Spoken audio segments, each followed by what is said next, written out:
Hi friends, good morning. అందరు ఎలా ఉన్నారు? ఈరోజు వెనస్డే స్పెషల్ ఈవినింగ్ మా ఇంట్లో జుట్టు కోడి కూర. ఇప్పుడు తయారీ విధానం చూద్దాం. ఫస్ట్ అయితే పొయ్యి మీద గంజు పెట్టుకొని గంజు వేడయ్యాక ఆయిల్ పోసుకొని ముందుగా కట్ చేసి పెట్టుకున్న ఆనియన్, పచ్చిమిర్చి వేసుకోవాలి. ఇవి వేగుతున్నప్పుడు కొంచెం నేను బగారా ఆకు వేసాను.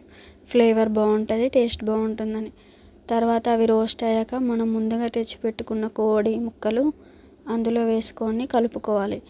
ఇలా కలుపుతూనే ఉండాలి, మొత్తం ఆయిల్లోనే కలిసేలా కలుపుతూ ఉండాలి. ఈ ఆయిల్లోనే 50% ఉడికించుకోవాలి. కూర టేస్ట్ బాగుంటుంది. ఇలా చాలాసేపటి దాకా కలుపుతూనే ఉండాలి. కొంచెం కూర అంతా కొంచెం ఉడికినట్టు అయినప్పుడు కొంచెం పసుపు వేసుకోవాలి. అదైతే వీడియోలో చూపించట్లేదు ఫ్రెండ్స్. తర్వాత ఇదంతా ఉడికాక కొంచెం మనకు కావాల్సినంత అల్లం వెల్లుల్లి పేస్ట్ వేసుకోవాలి. పేస్ట్ వేసుకున్న తర్వాత మళ్ళీ అంతా కలిసేలా కలుపుకోవాలి.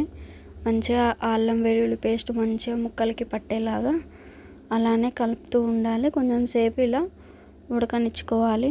తర్వాత మనకు కావాల్సినంత కారపొడి వేసుకోవాలి. తర్వాత మంచిగా ముక్కకి పట్టేలాగా చాలాసేపటి దాకా కలుపుకోవాలి, మంచిగా అంతా కలిసేలాగా.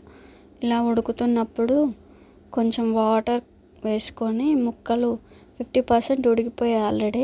ఇంకా 50% ఉడకడానికి కావాల్సినన్ని వాటర్ పోసుకొని ఉడికించుకోవడమే. కర్రీ మాత్రం బాగుంది ఫ్రెండ్స్.